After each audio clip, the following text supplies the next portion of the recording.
For the session today, we will discuss the planning and actions involved in the Great Green Rebuild. So what these amazing guests are doing to rebuild the world greener and kinder, so we don't end up in some dystopic disaster movie in the future. So let me introduce the panelists.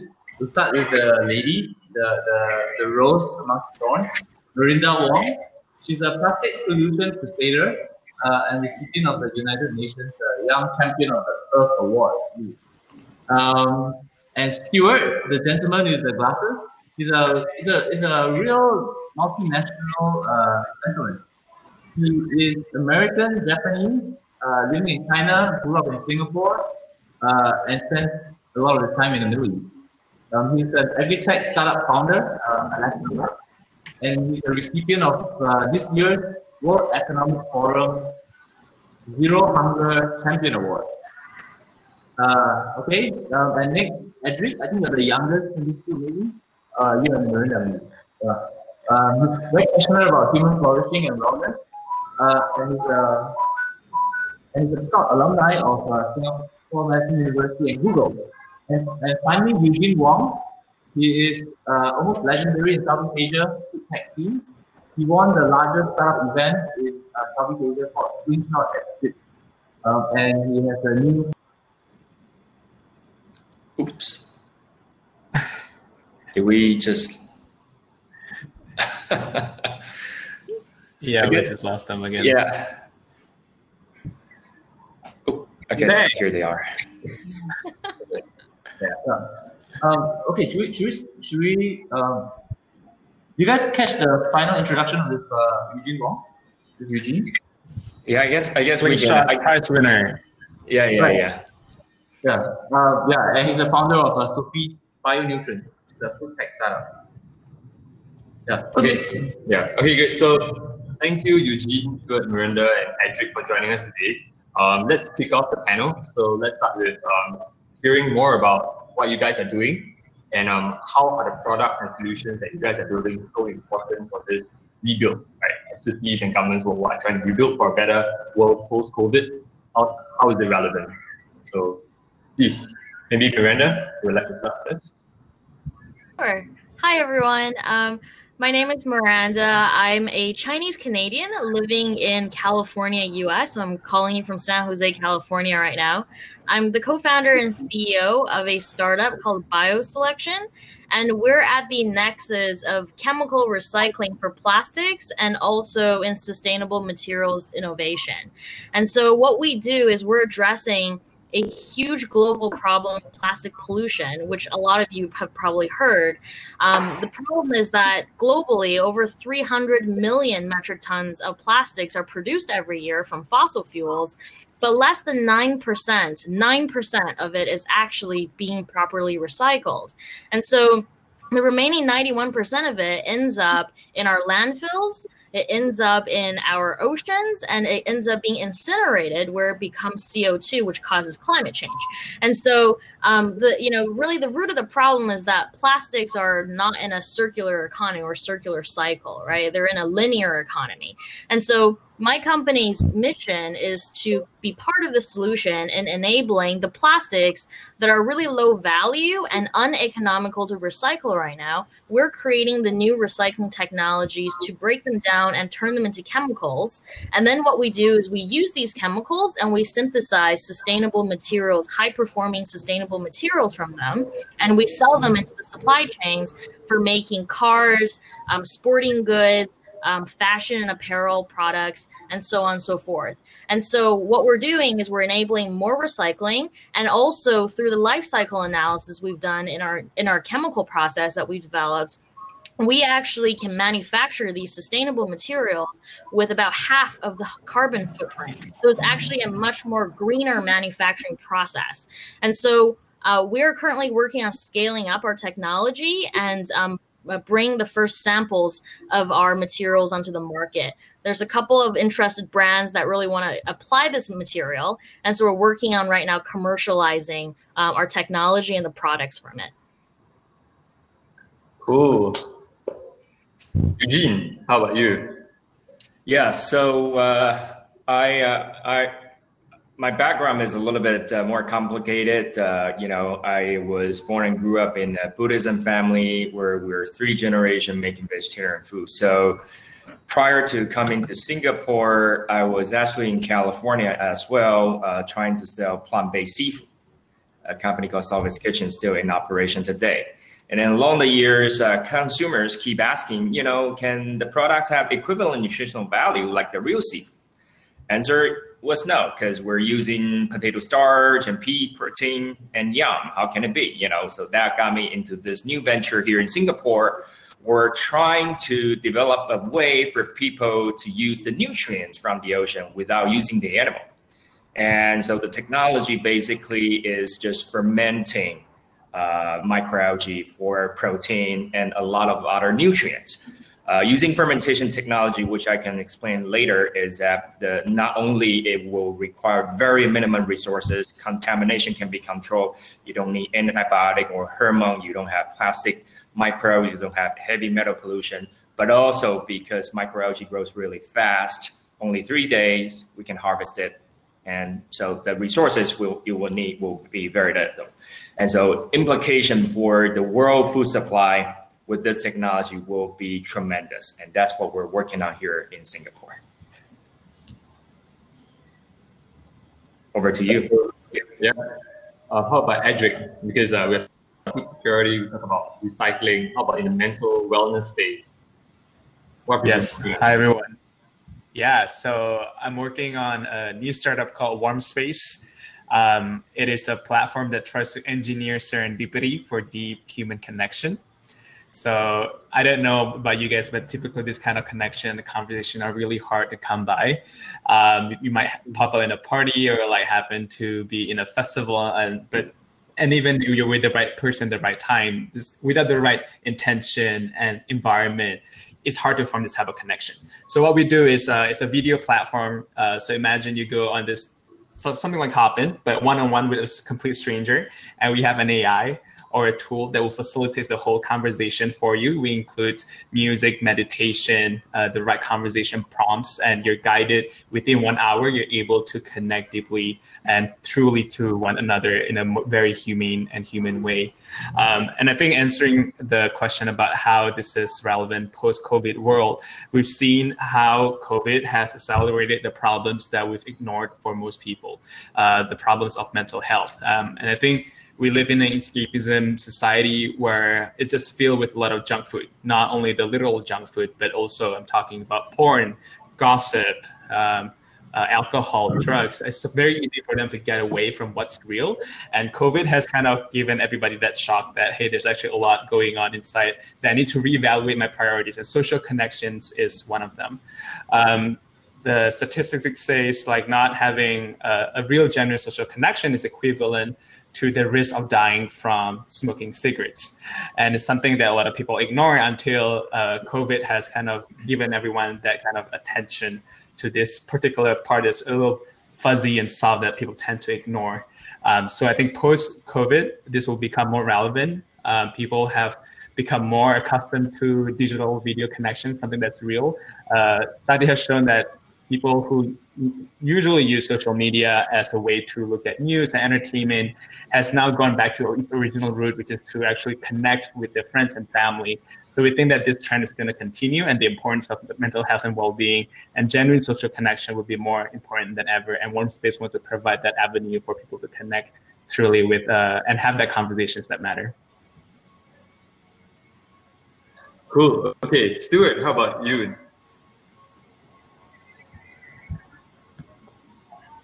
Stuart, are you there with us now? Okay. Oh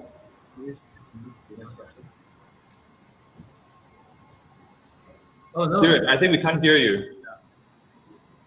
You're going to check if the audio is working well on your end.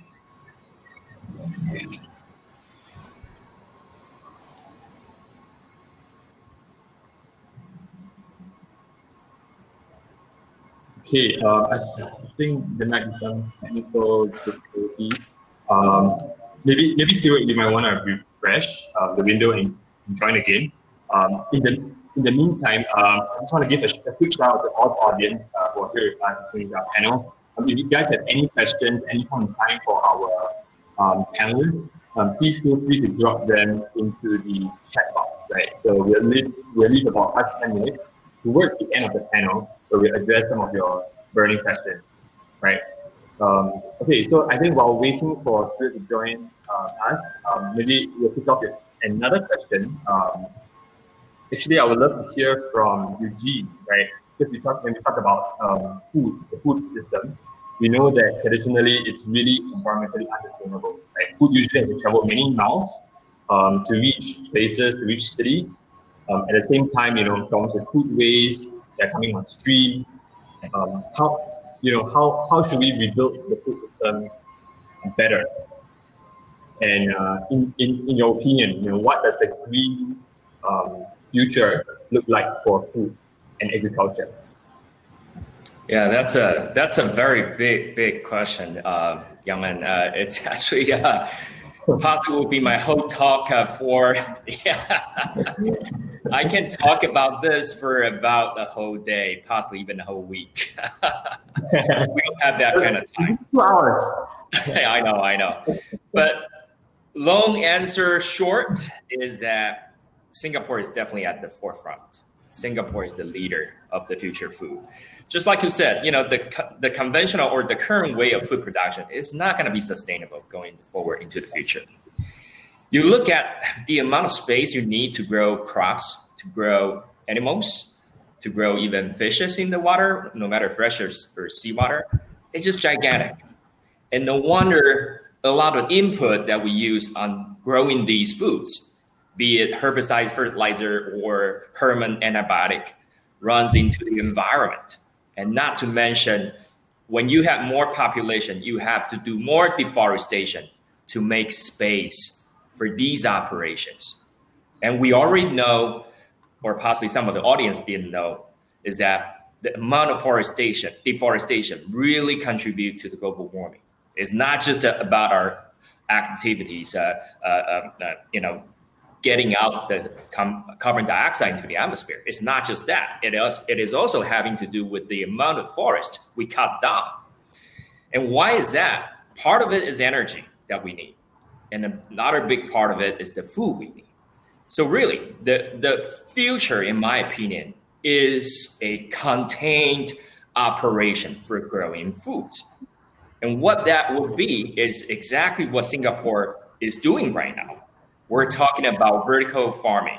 We're talking about indoor farm. We're talking about rooftop farming, indoor aquaculture, indoor chicken farms, and a lot of the fermentation of culture meat, fermentation of microbes, like what we're doing here in Singapore. Everything will be either in a bioreactor or in the building. Why? So that you will give out minimum contamination to the environment. You have the best control, the most flexibility in terms of supply chain, in terms of distribution. So the next natural disaster or pandemic hit, you wouldn't run into the food security and this supply chain disruption issue that we're seeing in the world today. And that's the future I see for the world. And Singapore is the only nation, or the best nation at least, to answer this call. That's my opinion. What a great opening. It is a great summary. Overview. If Stuart was here, he would have said he would be sharing that he's planning to move his headquarters to Singapore. So there's a good reason why we are attracting so much talent who want to change the world here to Singapore. Miranda, I've got a question for you, because I think what we've heard from Eugene is a really far out view on how to contain the impact of humanity into our living environment, right? On the plastics front, there's been a heated discussion of plastics recycling as largely being a myth to this point in time. As most plastics that people throw into the recycling pile do not get recycled, do not get reused, do not become new products. What are your thoughts on how you can create a system that truly walks the talk? really good questions, because it's getting to the root of the problem here, right? Which is, plastics have been invented over 100 years ago. You've you probably never heard of the first plastic. It was called Bakelite. I mean, there's so many plastics made since then. They've been around for a really long time. They've been widely commercialized for over 70 years now. So why is it that we have done such a poor job at recycling? I think a big part of it is technological, which is the fundamental way chemistry works in this world, which is that your entropy is always increasing, your delta S is always positive. And so what that means is, you're always getting messier and messier. The minute you start taking molecules, you mix them together, and you make things, they get messier and messier. And so it takes a lot of energy, and a lot of the time on a molecular level is impossible for you to take a mixture with a plastic, for example, a plastic bottle like this, right? This is actually made with a mixture of stuff in it. It has additives and it has colorants. Even the polymer itself has maybe 20 different kinds of chemical plastics inside, right? So you can't really take that apart very effectively. That's just kind of, first of all, on a technological level, the way that nature works. And so then the question comes down to the kinds of recycling that have been around. How have they been working, and what is their limitation? And it really comes down to right now, the plastics are still relatively simpler, like, they're clear plastics and PET plastics. Those have been mechanically recycled today, which means we're treating them just like we treat metal. So we're shredding it, we're washing it, we sort them by color, and then we melt them and try to inject them again if they're thermoplastic.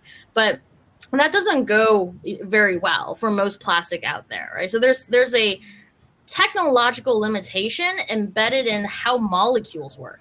That's really what it is. And if you look at further how this on a societal level has played out, is that because it takes so much extra time and energy for plastics to be sorted and processed, the economics behind recycling are just terrible. I mean, even if so what I have learned in this space, very interestingly, is that the word recycling means something different to a consumer versus an actual recycler. To a consumer, recycling just means I'm putting a plastic bottle into the right bin. But that's actually not recycling. All you're doing is you're putting it into a bin. That's literally all you're doing. The actual recycling happens after that. And most of the time, the economics are not there. And that's where the governmental policies can work on incentivizing and encouraging some vendor to take the time to take that plastic, clean it, and try to recycle it. But then you still come down to the limitation of most of the plastics that we use are technologically very difficult for you to make use of again. And so that's why the future that I see in this space is that we have to do a combination of a couple of things. And they don't have necessarily a strict order, but they all have to happen. The first is that we need to seriously think about how should we redesign and engineer plastics? How do we design for simplicity? Right now, plastics are extremely over-engineered. You can go out and take two plastic bags you're getting from the same supermarket, and you compare them, and they have different composition, and they're made from the same plastic company, right? That is completely ridiculous. So how would anybody, say, who's specializing in recycling plastic bags be able to effectively deal with that? We don't need to have such a mess in the world. And the reason, that exists is because every single plastic company has their trade secret way of making plastics, and so there's economic reasons, business reasons for them to have their own formulation.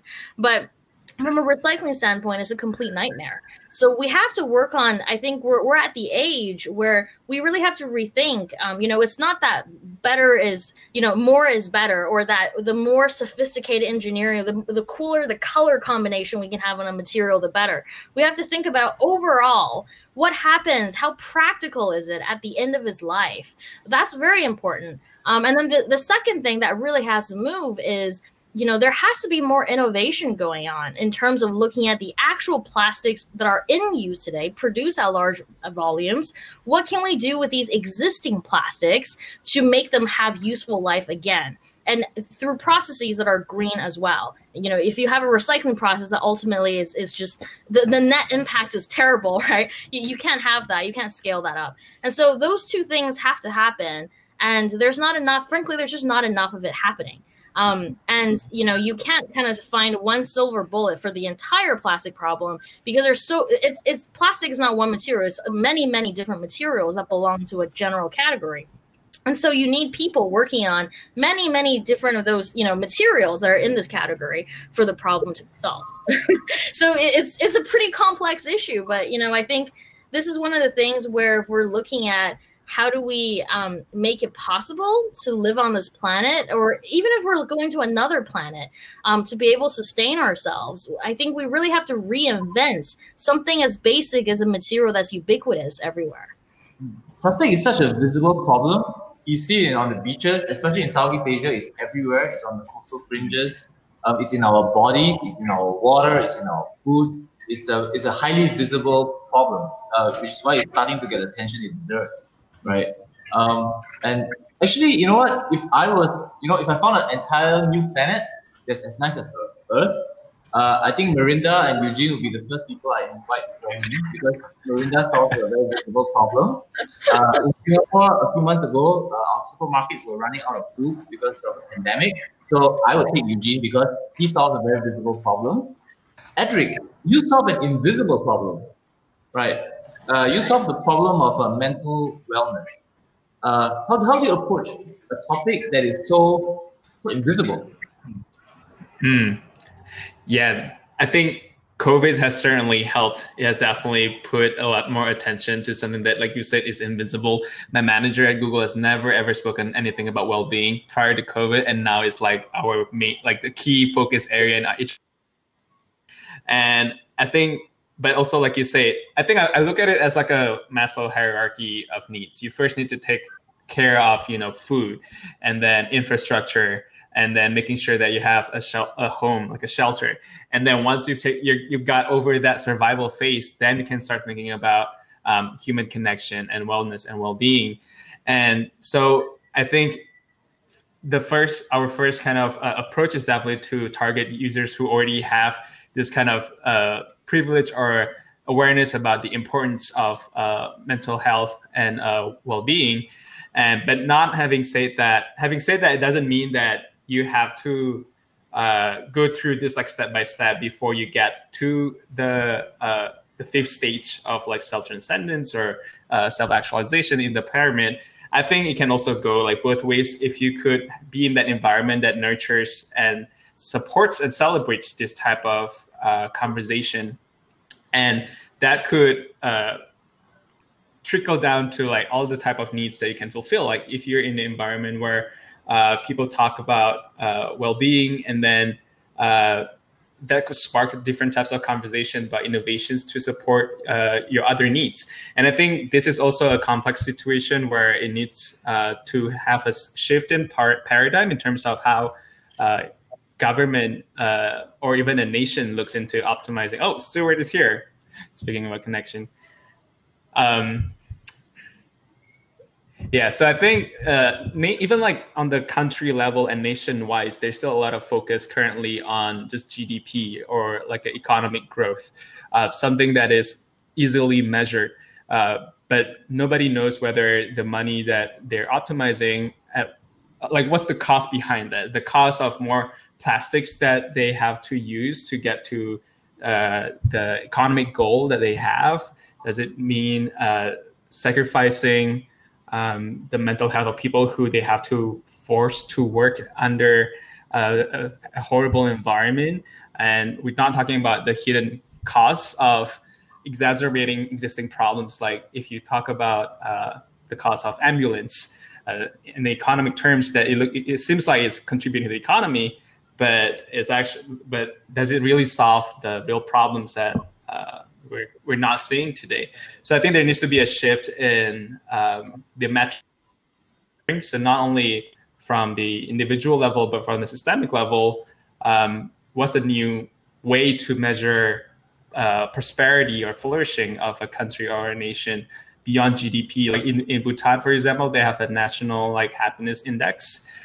So things that are worth pursuing sometimes can't really be quantified or can't be really fully quantified yet in numbers. So there needs to be I don't have the answer, but there needs to be a lot of rethinking and unlearning in terms of what we're measuring and how we could optimize and what truly matters that we all should pay attention to. That's great. Okay, so I think we can all agree that we need to solve the visible problems and the invisible problems as well in order to create a sustainable future. And since we're on the topic of sustainability, I recently read an article by Bill Gates on LinkedIn, where he was quoting some statistics from the International Energy Association. So he says that because of COVID, the amount of carbon emissions or greenhouse gas emissions has been reduced by 8%. But I think what is shocking over here, right, is not about the reduction, but how little the reduction actually is. So 8%, and this 8% reduction is actually done at a huge economic cost, right? We are seeing countries stopping for a full month, right? Completely void of any economic activity, no traveling, no whatsoever. So it comes with a huge cost, and even with all these, we are only reducing it by 8%.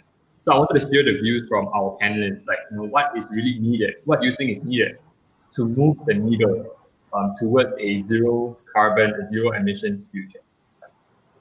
Maybe Eugene? I guess, can we invite Stuart to talk a little bit? Yeah, now he's online. Yeah, he haven't speak a word. Stuart, are you there? Yes. Finally. Yeah. Finally. Oh, okay. Yeah, can you guys hear me? Oh, fantastic. Yeah, well, I would say that at least from the agri-food space, the pandemic has been a great thing. I would say that pre-COVID, a lot of the interest and investment in our industry was towards delivery and more about convenience. And what the pandemic really brought to light was that there were inefficient and also kind of challenges and issues with the supply chain. And so now a lot of the focus is on agritech, which is more about resiliency and capacity building. And so from that perspective, COVID has been really, really good for our industry. It's really sad, but our industry really booms whenever there's a recession or if there's like a food safety crisis. And so we're really kind of like counter to the typical economic trends. And so from that perspective, COVID was great for our industry. It brought a lot of interest and a lot of investment. I would say that in general, there's a lot of challenges with the industry. Obviously, it's not as efficient or as cost effective as the moment. And this is because the industry is obviously very, very new.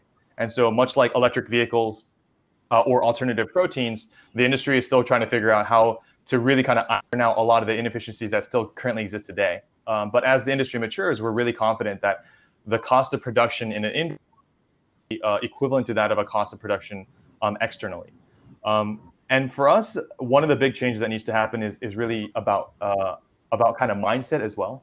One way to think about, agritech it might be inefficient on Earth at the moment, but if we brought this technology to Mars, it would be pretty much the only way to grow food out there. And so what's really interesting to think about is the professions of the future. If we're thinking about being multiplanetary or colonizing space, the professions of the future off of planet Earth might not include lawyers and bankers, but it will include engineers, it will include farmers, and it will include doctors. And so we really think about the value that we can bring to our communities. If you just take the perspective off of this tiny little blue dot in the middle of space and you expand it a little bit, then some of the more traditional industries that may have a stigma around they're required to be successful, or the level of income that you can get from that profession.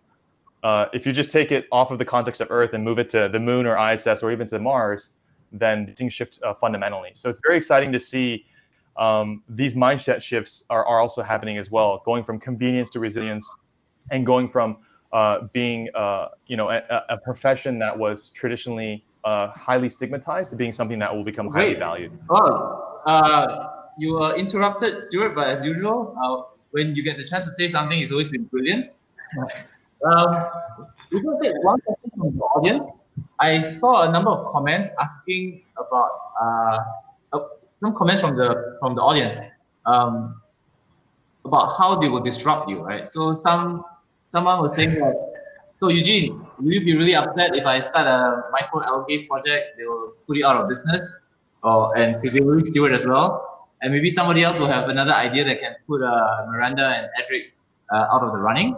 But since in the spirit of sharing, and we are all involved in this great green rebuild, say in 5 or 10 years time, when you get a fantastic exit, and your startup is in a good space, doing good work, and you're free to start a completely new startup.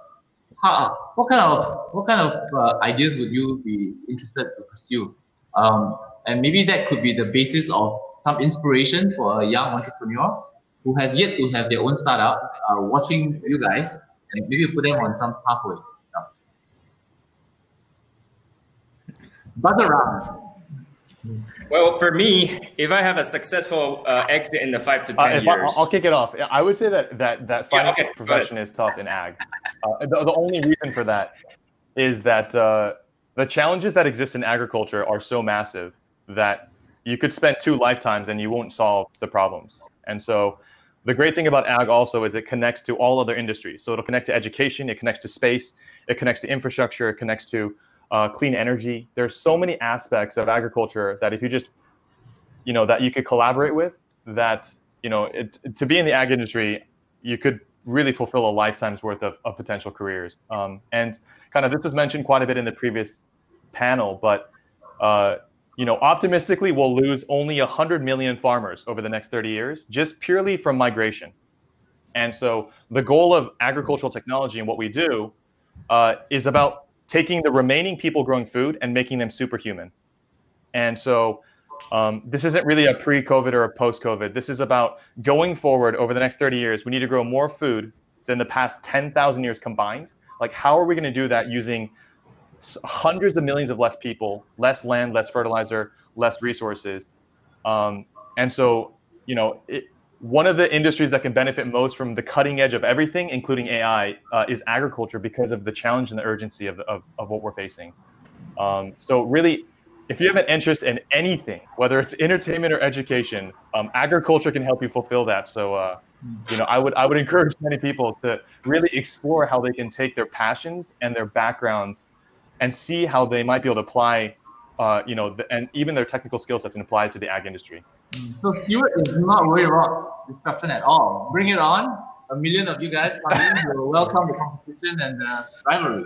Yeah, let all cause of flowers. Well, so the most important thing about an early industry like ag tech right now is that the entrants that come into the industry are good entrants. There is no benefit in a competitor going bankrupt. There is no benefit in failure, because it will make the entire industry look bad. And so from our perspective, not only do we welcome competition, but we want to support good kind of competition. We want to support companies that are really developing cutting edge technology, that are really trying to make an impact, not just kind of in their own community, but on the global agricultural supply chain. And so our goal really is to share as openly as possible the data that we have, the tech that we have, and to really try to promote the growth of the entire industry. So, competition for us is an incredibly good thing and keeps us honest. And also just given, the agricultural supply chain is $20 trillion. So one company, even 10,000 companies couldn't possibly support the entire ag industry globally. And so, having more competition, having more companies, focusing their energy and their resources and their talent to address some of the big challenges of agriculture is a really, really important thing. Actually, we've run out of time, but that's an amazing note. We welcome all competition in emerging sectors, in agtech, in plastics, in mental wellness, because it will only grow the sector. We need to leave soon, but maybe I can have a quick 30 minutes final remarks from each of the panelists. 30 seconds. Yeah. Remark. Plus minus. Yeah. Edric, you want to go first? Yeah, I would still encourage people to solve the problem of consciousness. I think all the crises we're facing today boils under the problem of consciousness. People don't realize how connected we are. That's why people don't care about climate change. If we could solve how we can elevate the consciousness of the masses, then we can all collaborate towards working toward a better future together. Thank you. Miranda? Yeah, I think on my part, I would extend kind of what Stuart was saying and put it this way. I would encourage folks to not just focus on learning the secrets behind bits, but also to learn more about matter, molecules, atoms, because that is really what's going to fundamentally change the future of the concrete things that we're all physically living in. We're not brains in vats. We have to live in this physical world, right? So I just wanted to point out that there is actually, on the point of what I might want to do as an extension of what I'm doing now, or maybe as the next venture, there is actually a very clear connection between plastics and food, which I think a lot of people are thinking about microplastics and think about it in a bad way. But plastics are made of carbon. They're organic. They're a synthetic organic material, which means that when you chemically break it down, you can, which in our case, we actually achieve the same chemical building blocks that bacteria have in their metabolism. We're producing things like succinic acid, which is inherently available in all of our body cells right now in the process of breaking down sugar. And so one of the interesting things we're looking into, and I think in the future could be even more interesting for disaster relief, is the future of breaking down plastics into these intermediate compounds that could be used to grow food, or can be directly converted into things like whey protein through fermentation. Then you have these landfills, which become not only mines of potentially valuable materials, but also carbon source. A carbon source you don't need to grow vegetation for or to mine for, but is actually readily available on the surface. And you can turn that into things that are not just good for building clothing and materials, but for food and for energy. So there's a lot there, and obviously having knowledge being something that's so easily acquirable in this age is the building block of everything's foundation of everything. But I would everyone to not forget to learn about atoms. You have to know a little bit about atoms in this coming into the future of this world. I love what you're saying. I'm actually reading right now Our Mathematical Universe by Max Tegmark, the physicist. And he's saying the same thing. He's saying that the difference between consciousness and a brick, the difference between a frog and a stone is negligible, because it's just matter arranged in a different structure. Exactly. So, one way to 3D print, in a very sophisticated way, we could 3D print anything from anything. Yeah. Okay, Eugene. Well, my comment is very short. I think all I would say is that you're gonna see explosive development and investment in not just food and agriculture space in the next 10 to 50 years, but also recycling, but also mental health. Because why? We see it all too clearly in this pandemic. These are the areas we're so heavily underinvested. We're so ignored in the last few decades. And it is so badly needed by the humankind. If we don't invest in these areas in the next 10 to 50 years, we're gonna have a total failure in the coming centuries. And I believe a lot of people will wake up to this call and make that changes. That's my 2 cents. That's great. Amazing, amazing. Stuart, do you want to have the last 30 seconds to wrap up the panel? Yeah. Wow. Yeah. So I would say that my favorite slogan of all time is the impatient optimist, and it's the slogan for the Bill Gates Foundation. And it means that we all believe tomorrow will be better than today. And we are, as the entrepreneurs and the creators and the change makers, are too impatient to wait for somebody else to make that change happen. We want to be the agent of change. And so I would say that there's a lot of challenges that exist today. And we all have an opportunity collectively to be that agent of change. And we don't have to wait for permission. We don't have to wait for somebody to tell us we can go tackle these challenges. And so, particularly when you're younger, less, there's less, risk. You can be a little bit more daring. And I would encourage more people to be an impatient optimist and to really to address these big challenges that exist today. Thank you very much. The 4 of my favorite impatient optimists, Eugene, Miranda, Edric, and Stuart. Thank you very much for joining us in the middle of your busy startup. Thanks for having me. Yeah. Thanks. Bye. Thank you. Bye. Thank you, guys. Bye, guys.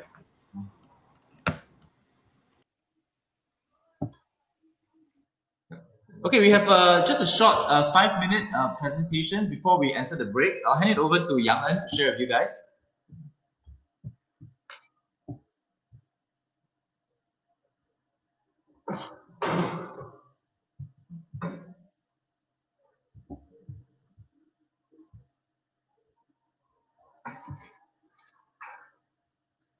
Okay, so we've heard from the panelists on their ideas to rebuild for a better future. So for all the innovators and startups who are in our audience, we would love to hear about your moonshot idea. So Audacity has launched the Moonshot Permacolony Challenge. And for those who have joined us on our first virtual Open City event, you might have heard of our event of this challenge. But for those who are hearing it for the first time, permacolony is a challenge to design and create scalable communities, which are 100% self-sustainable in areas such as food, energy, water, production, while enhancing standards for human flourishing. So the first permacolony is going to be housed in Singapore, and it's going to be Asia's first tech-enabled, self-sustaining, flourishing, and autonomous community. And it's going to be prototyped right in the very heart of Audacity Innovators Playground at Jurong Innovation District. So for those of you who might not be familiar, JID is actually Singapore's largest innovation living lab at 600 hectares. So what we hope to build is really a community of global innovators who can join us physically and virtually, and we will coexist together with nature. And it's our vision to be 100% self-sustainable by 2025. So Singapore has a 30 by 30 food goal, which means we want to achieve our 30% of our nutritional needs through local production by 2030. So in permacolony terms, that will be achieving 100% by 2025. So 100 by 25. So as we are searching for this better future, we want to be guided by certain shared ideals. So these are the shared ideals that we've come up with, which actually SEARCH is an acronym for Systems, Environment, Agency, Resilience, Culture, Humanity. So what I really want to point out here is not just about building a community that is self-sufficient, but it is so important to make it sustainable. Sustainable not only in the physical sense, but also in doing it in a way that is not harmful to the environment and in a way that allows us to achieve life satisfaction as well as happiness. And to do that, we really have to look at the cross-pollination of different themes, right? It's not just about testing solutions in the individual tangents, but it's really trying to see how the different sectors and systems will come together. So broadly speaking, we are looking at building circular and resilient food systems, looking at how living spaces can be autonomous and how we can coexist symbiotically with our environment. It's also about conscious resource consumption, not at the expense of our planet. It's about empowering the community through DIY and culture, employing human augmentation technologies that help us to achieve human autonomy, as we have heard in the first panel, and of course, ultimately to achieve human well-being and flourishing. So if you're interested to find out more, we have actually stated the 6 thematic visions of permacolony on our challenge website. So head on there to apply as well as to find out more about our visions. And we know that since this is such an ambitious vision, startups and innovators can't do it alone. They have to be supported by a diverse network.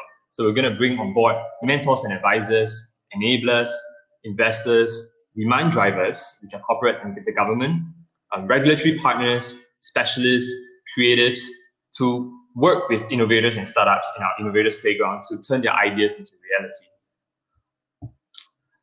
So as a next step, I would like to invite local and global startups to join us on this journey. We'll be having a bootcamp. It's the Permacolony Bootcamp happening from 9th to 13th of November 2020. It's organized by Audacity in partnership with our Estonian startup partner, Salto, as well as Enterprise Singapore, that is organizing Slingshot 2020, which is the region's largest startup pitching competition. So for startups that are interested, please apply by 19th of October. We have an exciting lineup and you'll get support from over 50 mentors and investors across Asia and Europe. And they're not just the top decision makers from VCs and funds and family offices, but at the same time, the ratio of mentors, investors to startups that we have is really high. It's 3:1. At the same time, while this is a boot camp, we hope that this is not just a one-off engagement with startups and innovators that we choose to work with. We hope there'll be a long-standing one, so you have an opportunity to test bit your ideas in our innovators playground and to build the first permacolony together with us. So 20 startups will be selected from all of the applications, and we'll fast track 2 of them to the finals of Slingshot in December 2020. So don't miss this. For all innovators and startups out there, this is your opportunity to make a real impact. And it's really about building products and technologies that last. We're really looking for moonshot solutions in blue oceans that will define the cities of tomorrow and create an outsized positive impact on society. So we look forward to you guys who share the same visions as us. And if this is something that you would like to see in our future, not just for our generation, but our future generations, we invite you to be a part of Permacolony and turn your radical ideas into reality. So with that, I think we've come to the end of our section of the panel. Oh, we definitely need a drink. Okay, so thank you everyone for joining us on this panel. The next session will be starting at 11 in a couple of minutes. So we would like to point everyone to join the virtual tour of our Audacity setups. So if you head over to sessions, you'll be able to find that. And in the meantime, while waiting, please go for your bio break, or you can join us on stage where DJ Apex and Alex will be playing some really, really cool music. Okay, so 5 minutes for a bio break, toast, and a toast. And we'll see you in 5 minutes at the virtual walkthrough in the sessions tab. See you later. See you later. Cheers.